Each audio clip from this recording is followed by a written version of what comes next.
hapon guys, naa sa tadani karon guys ang mga kaputots nyo. So for today's video guys is na ako'y kuan na sad karon another day, another blessing guys. Tingnan nyo guys, okay ba ito or not okay? Charot.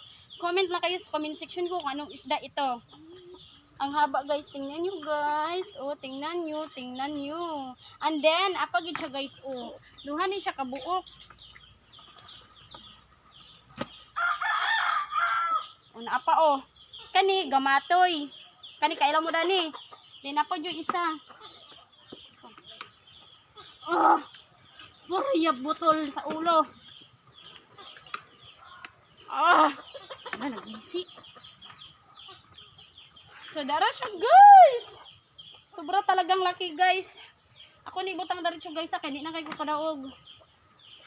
So, mulang gina akong update karong hapon guys, kaming gabi So, bye-bye. Thank you for watching.